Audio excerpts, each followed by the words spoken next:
A region bound by common language and folklore, known in the past as Mithila, or Madhubani, meaning honey forest, today spans portions of northern India and eastern Nepal. Historically, this region has been regarded as the land of the goddess Sita, divine heroine of the Hindu epic tale, the Ramayana. Over the years, the villagers of Mithila developed a distinctive form of folk painting on the walls and floors of their village homes. This painting has special significance for women and women's readiness for marriage. During a drought in the 1960s, famine relief workers arrived in Mithila and recognized the paintings for their income-earning potential. They urged the villagers to make their wall and floor paintings on large pieces of heavy, handmade paper that could be sold commercially. Since then, the lives of the villagers, and especially of the village painters, have been changed.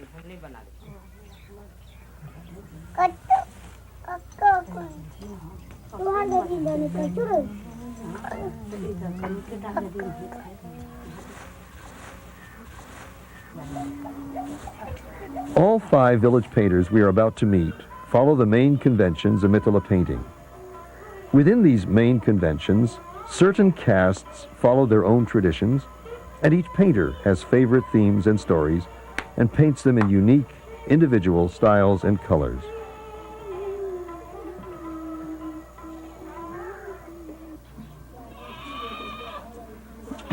Of all the Mithila painters, the Mahapatra Brahmin widow, Sita Devi, is the one most widely recognized outside in the rest of India.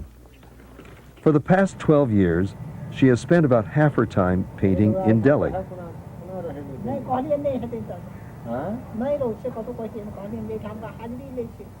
Once, great palaces, like that of Rajnagar, now in ruins near Sita Devi's village, patronized the arts.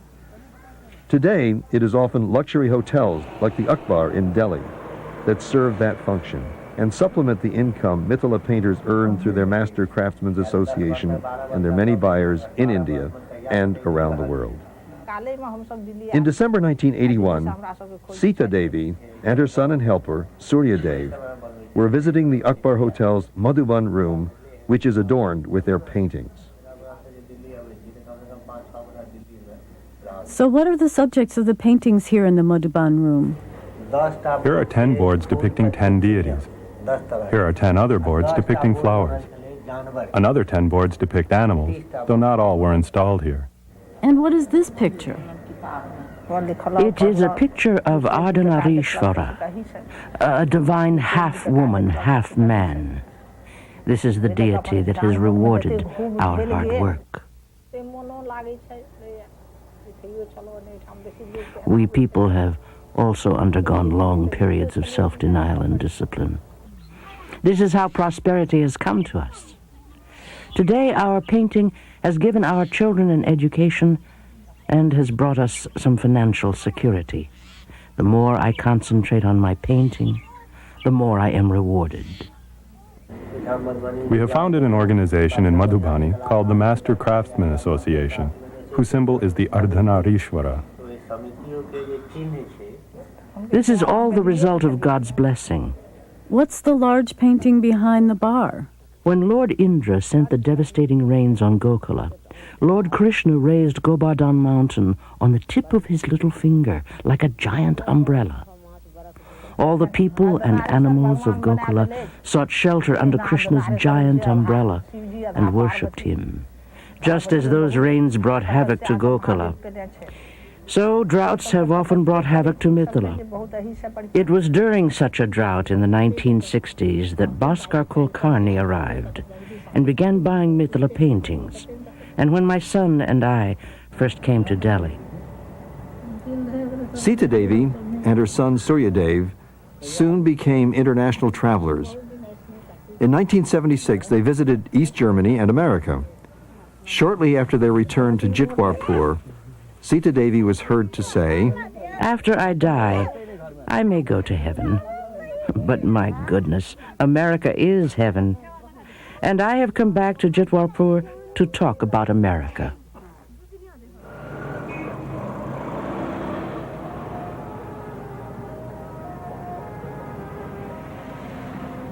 When asked to describe what most impressed her about America, Sita Devi first showed her picture of New York City's World Trade Center and another picture of her riding in an elevator with a New Yorker. Another painting Sita Devi made in America was of Arlington National Cemetery.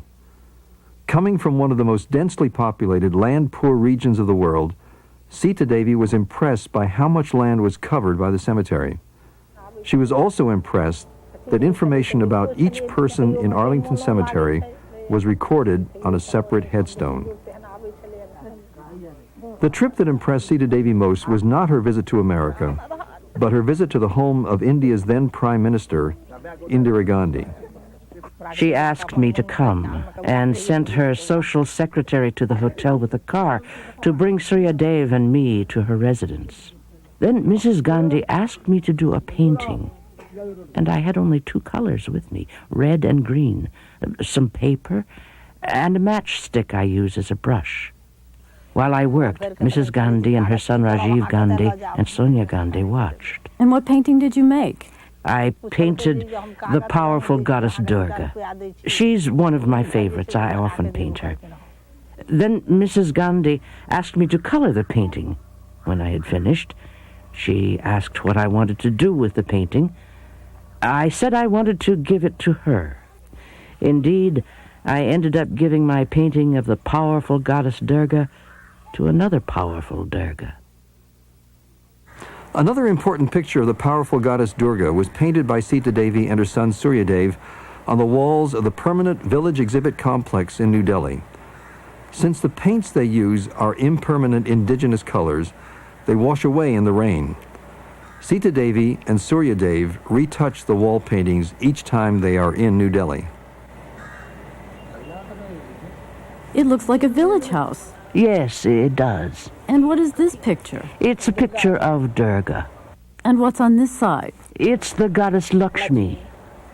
And there, on that wall? There's the whole family of Shiva. Shiva himself with his matted hair, his bull, and his elephant-headed son, Ganesh. What picture is that? That is the demon Ravan in the Ramayana capturing the goddess Sita. That's a picture of an elephant, in which each part of the elephant is a gopi milkmaid. And that's a picture of Lord Krishna dancing with the gopi milkmaids in such a way that each one felt he danced only with her. And here is another painting of Krishna dancing with the gopi milkmaids. This one, however, was not painted by Sita Devi. It was painted by Ganga Devi, using her usual line painting, a style of painting more characteristic of women of the Kayas castes than women of other castes. Ganga Devi, perhaps the most renowned and respected of all Mithila painters, is also the most religious. She is the only major painter to have taken initiation from a Vaishnava guru. Today, it's hard to appreciate how desperately poor Ganga Devi was before she began painting. Ganga Devi had a happy childhood, which she has recalled in an autobiographical painting. When I was a child, I used to play with my girl doll. In fact, I painted 2 Kobar marriage wall designs on the wall for my girl doll. I learned to do all the pictures associated with a wedding, the Kobar marriage wall design, the bamboo god, the tantric lady. I became skilled at making clay lamps, horses, and elephants. First, my elder sister and I, and later, just I myself, came to be in great demand for making all the things associated with a wedding. Sometimes I'd spend up to 6 months preparing for a wedding. But when it was time for my own wedding, my luck ran out. I was no beauty queen, and that seemed more important than my skill or character.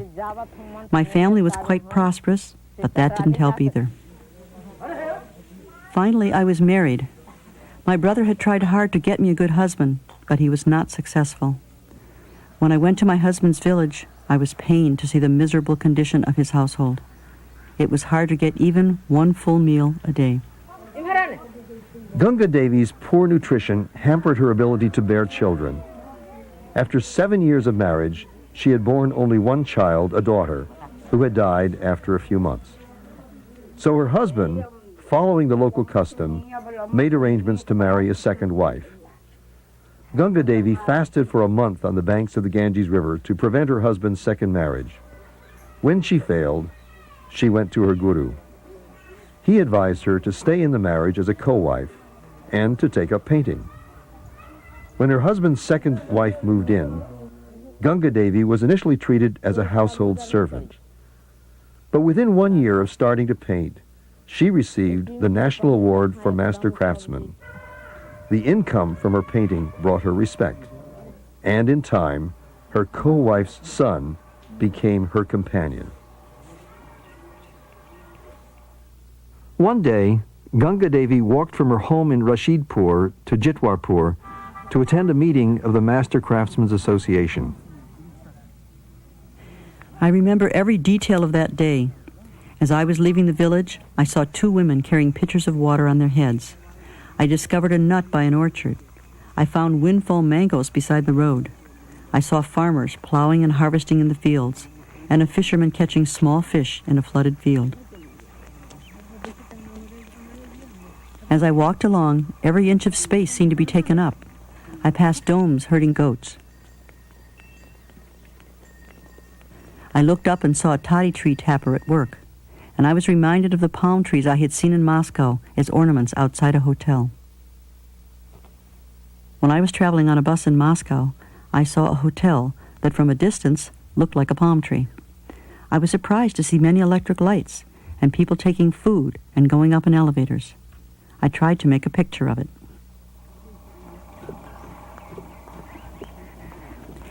When they told me I was going to Moscow, they asked me to make another painting. I recalled how some of the low-caste people in my village gave me food when I was almost starving, before I began to paint. So I painted the story of Sabri from the Ramayana. Sabri was a low-caste woman to whom it was foretold she would one day receive Lord Ram. Much time passed. She was in her late 40s when Lord Ram and his brother Lakshman finally appeared. She had nothing to give them but some wild bale fruit. These are sometimes very sour, so she tasted each one before offering it to them. She thereby polluted each fruit. But Ram and his brother ate the bale fruits because she was pure of heart. The low-caste neighbor woman who saved me in my dark days now comes to me almost daily for my blessing.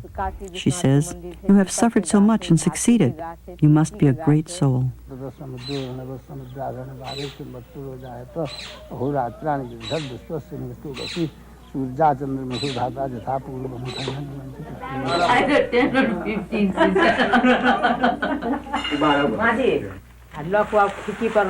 Award winners like Ganga Devi bring their finished paintings to the Master Craftsmen's Association office in Jitwarpur. Here they receive reimbursement for their paintings sold at foreign exhibitions. Be sure it's right. It should be 1,400. The bearded gentleman sitting by the table is Krishnanand Jha, treasurer of the Master Craftsmen's Association and also one of its most important painters. Krishnanand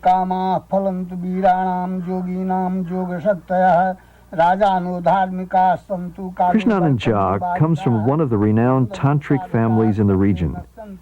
He and many other young men studied with his revered father. Krishnanand Jha recalls in his paintings how as a youth he was shaved, then he bathed, put on the sacred thread, and took up the life of a tantric student, focusing on the female forms of divine power. When my family first arrived here, about 600 years ago, we owned 7 villages. By the time I was born, we owned only a few dozen acres. I decided I should earn a Bachelor of Arts degree in order to support myself. So I finished college. But after an intense search, I could find no employment. So, in disgust, I threw my diploma in the river and became a painter. In so doing, Krishnanand Jha was returning to his heritage, for his father, from the time he was a child, had painted pictures as part of his tantric studies. Krishnanand Jha's painting of the tantric deity Chinnamasta illustrates the story of Parvati beheading herself and then springing to life again as divine creator, preserver, and destroyer. Among the first paintings Bhaskara Kulkarni purchased in the 1960s were some by Krishnanand Jha's father, who subsequently earned a lot of money from his paintings until his eyesight began to fail. Now he paints only as a part of tantric worship. Then Krishnanand Jha started to paint. In Krishnanand Jha's home, one sees a close relationship between Tantrism and paintings by women. In fact, some scholars believe the Mithila painting originated in the 7th century from tantric household practices in nearby Nepal.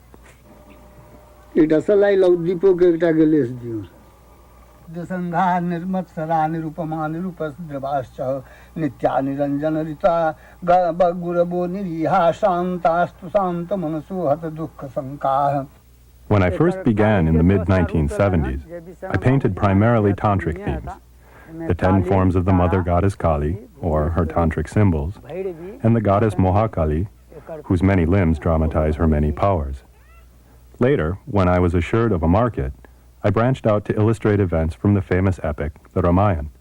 Ram, Lakshman, and Sita wandering in the forest, Sita's abduction by the villain Ravana, and so forth. Once, I even painted a condensed version of the Ramayana on a single large panel. To the left lies the villain Ravana, mortally wounded, conveying, in his last moments, his views on statecraft to Lakshman, Ram's brother.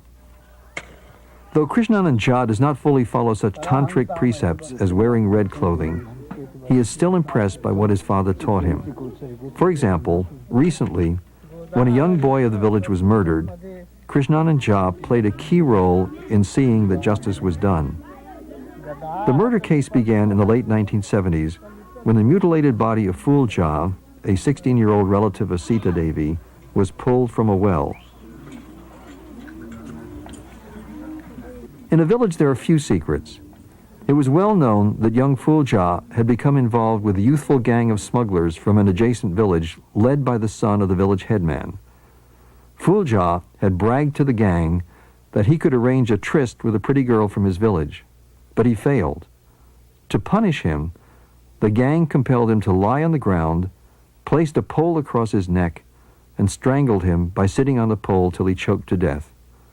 Then they mutilated his body and, after dark, dumped the weighted body in what they thought was an abandoned well. However, the well had not been abandoned. The body of the murdered boy was retrieved from the well. An uncle recognized the dead boy and summoned the police. The police made a serious investigation. A tracking dog was brought in and given a sniff of Phul Jha's sandals in Jitwarpur and told to search. He took off along the path witnesses had seen Phul Jha take, right to the house of the village headman. The handler called search, and the tracking dog hurled himself at the headman's door, the last place to which Phul Jha had gone on foot. The crowd cheered. There must have been close to 150 people following after the police.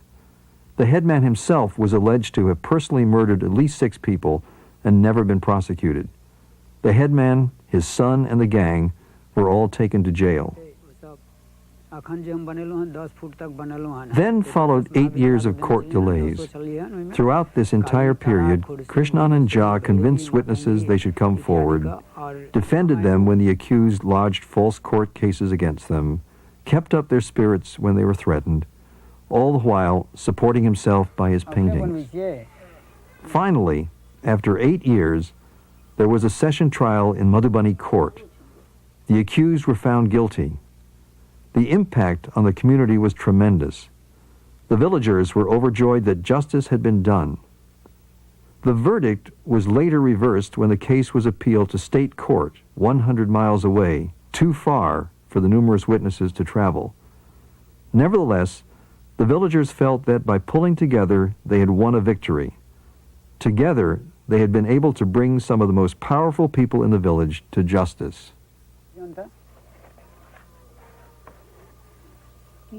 Many months later, when Krishnanand Jha was asked why he had played such an important role in the murder case, he explained, My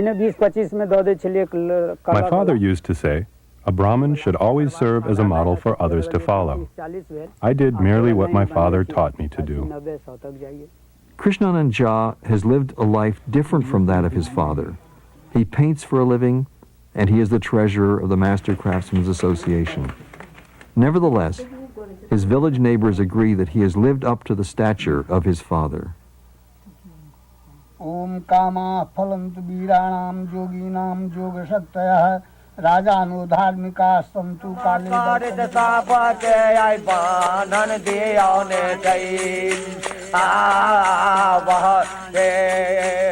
Another Mithila religious leader who has important influence on painting is Ram Swarup.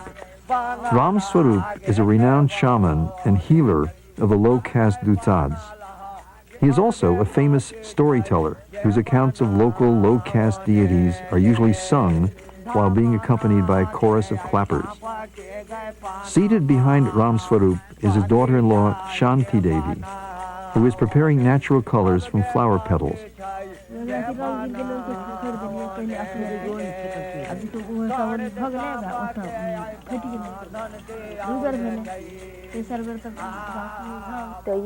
Shanti Devi, when she first began painting as a young bride of 16, did not illustrate the low-caste deities in her father-in-law's stories. Rather, she painted deities from the overarching Hindu tradition, such as the goddess Kali and the god Shiva, though in a powerfully original style. Eventually, Shanti Devi was convinced that she could sell paintings of low-caste deities as well. Her early paintings of Lord Salhesh, the major deity of the Dusad caste, looked a great deal like her earlier representations of the god Shiva.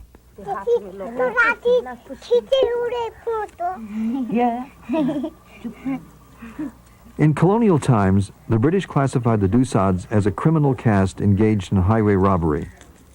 In those days, Mithila was a land of lonely roads and of jungles filled with deer and tigers. A hunter with a gun could easily be mistaken for a highwayman. Shanti Devi's paintings began to reflect that vanished world. Those were the days when Lord Salhesh brought comfort to his Dusad followers by manifesting himself omnipotently in every flower and tree. Shanti Devi never seemed to borrow directly from any other painters, but she learned from them all. She developed a unique ability to handle complex subject matter on large panels, such as the interwoven life episodes of the members of Salhesh's family and the variety of forms in which Lord Salhesh appears.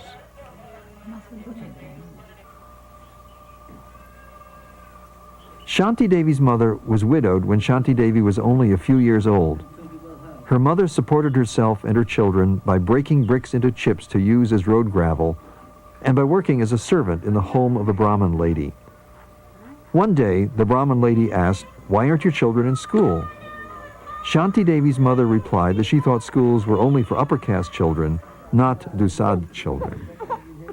The Brahmin lady assured her that her children could go to school, even though they were Dusads. So Shanti Devi's mother sent her and her brother to school and turned down several remarriage proposals to be sure they remained in school. As a result, Shanti Devi managed to complete high school and she became one of the most highly educated painters in Mithila. When Shanti Devi grew up, she took a keen interest in politics. Her painting of the November 1980 midterm election shows processions, candidates with loudspeakers on platforms and in a jeep, and voters showing their preferences for party symbols printed on flags and ballots. Many of my ideas of what to paint come from my father-in-law. He tells stories, he sings songs, and I picture those things in my mind, and then I paint them.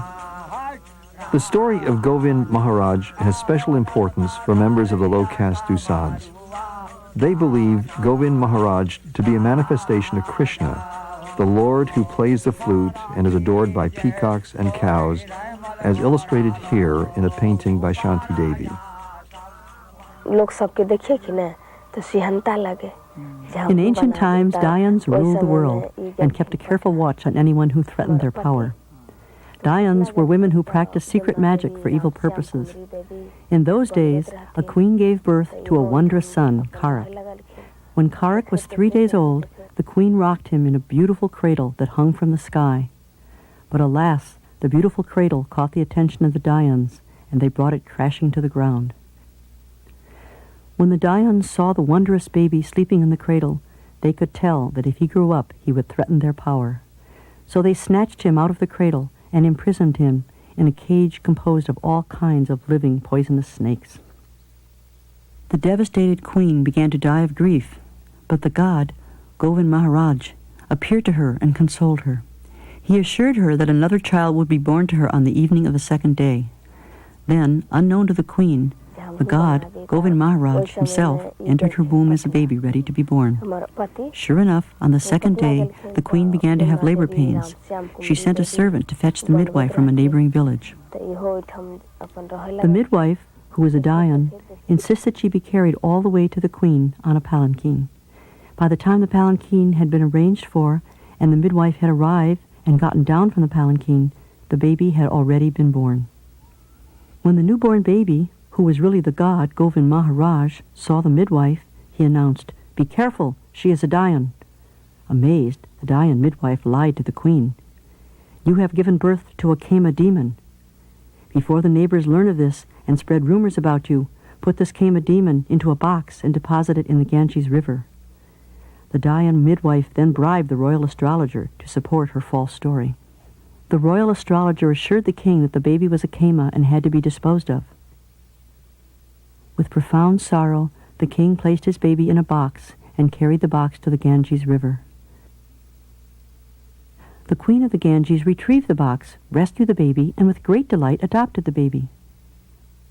The queen of the Ganges raised Govind Maharaj, training him in the classical wisdoms as well as in the arts of hunting and warfare. The sage Vyas found the empty box in the Ganges River. When he touched it, the sage turned into a peepal tree, sacred to Govind Maharaj. Shanti Devi has also illustrated less well-known adventures of Krishna, or Govind Maharaj, such as the time he and two of his companions returned on horseback to the land of his birth to attack the Dayans and free his brother Karik from the cage of poisonous snakes. Shanti Devi uses her considerable income as a painter to send her children to an English medium school. She herself is studying privately for her B.A. She and her artist husband have both received National Master Craftsman's Awards, and the Indian government is building them a brick house, the first brick house in their low-caste neighborhood.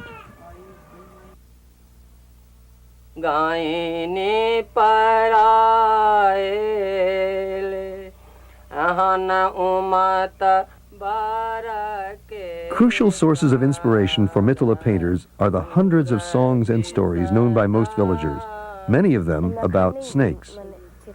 One of the most outstanding storytellers is Boa Devi. She recently received a National Master Craftsman's Award for her story illustrations.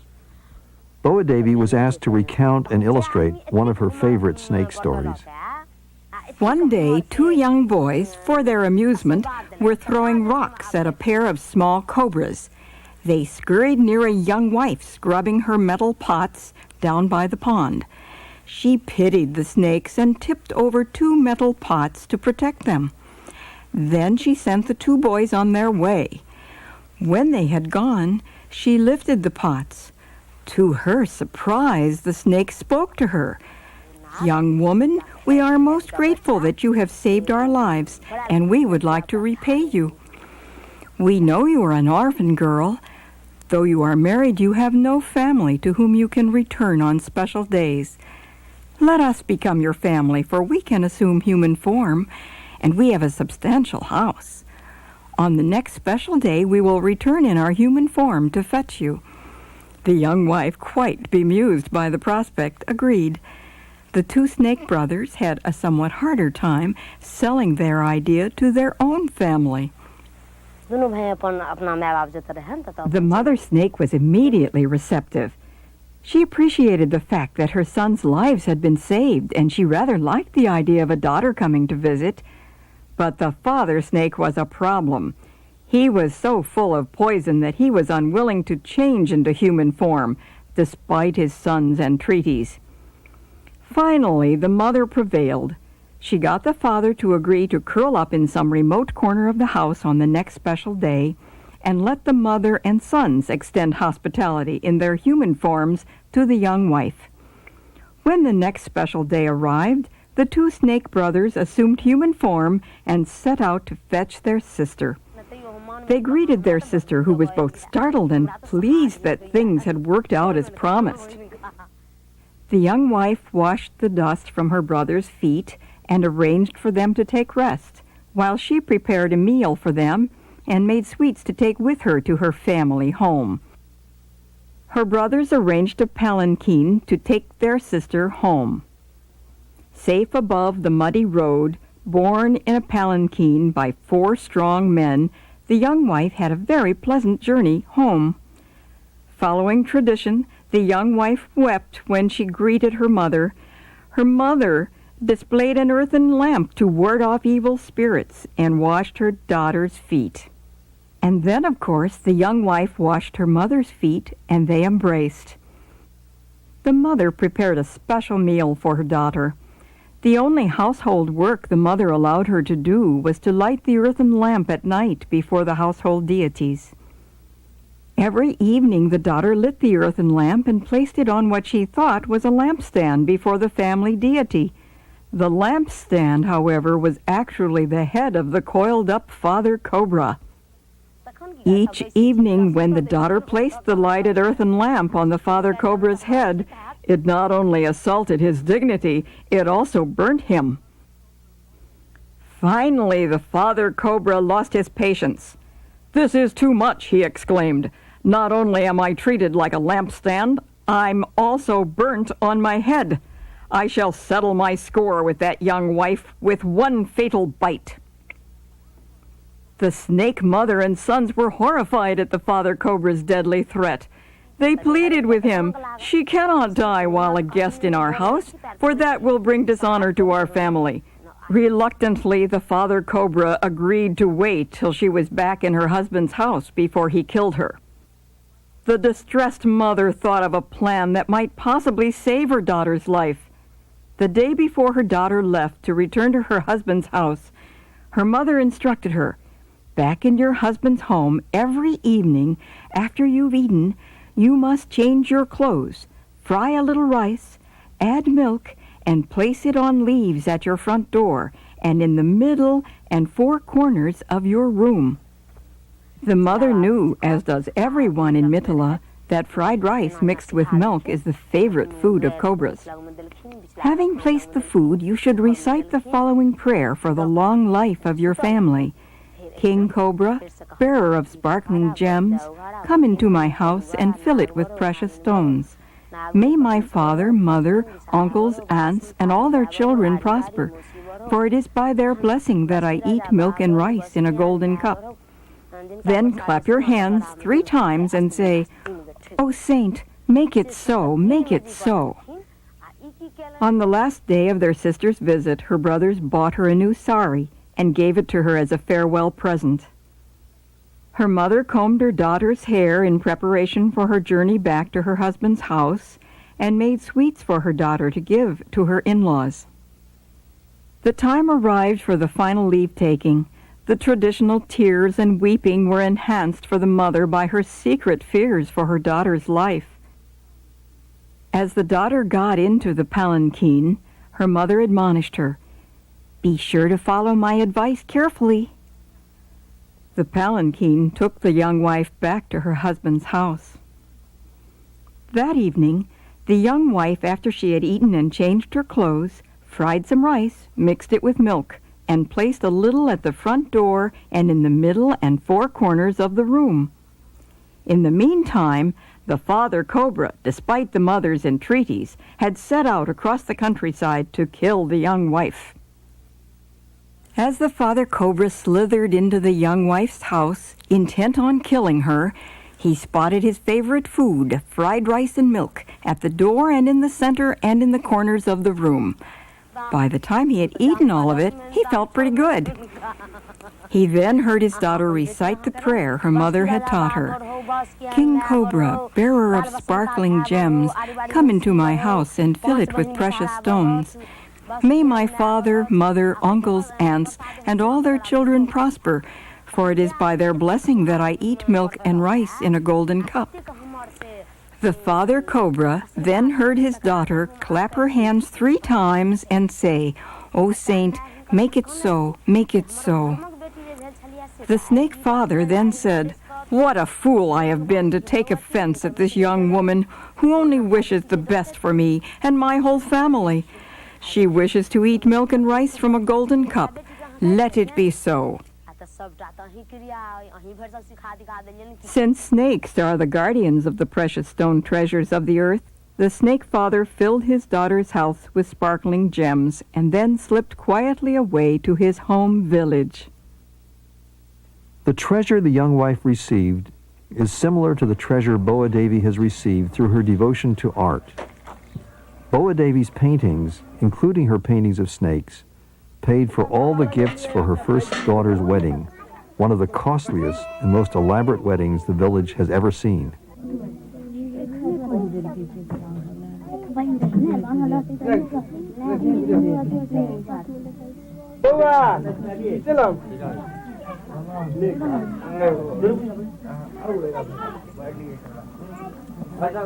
Now, when I sit and paint, I become very sad. My first daughter's marriage was arranged when she was so young. My earnings came too late to give her an education. All I could give her were beautiful gifts.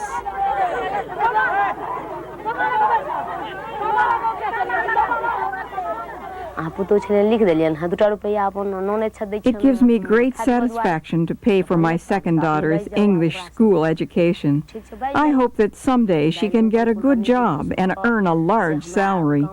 Her father is annoyed that she is continuing her studies, but I am insisting on it. Besides, I am paying for it, and I will someday benefit from it. All the Mithila painters have their ups and downs, their good times and their bad, but none reflect their moods in their paintings as clearly as does Boa Devi. One day, a painting was found in the back of her house of a very dour moon god. Boa Devi was asked about her situation at the time she painted the picture. At that time, I was very sad. I wasn't getting enough food to eat. My mind was disturbed. My moon god was weeping. Only paintings such as that one came from my brush. Today, things are different. I am filled with joy, and I suppose that joy shows in this recent painting I did of the moon god.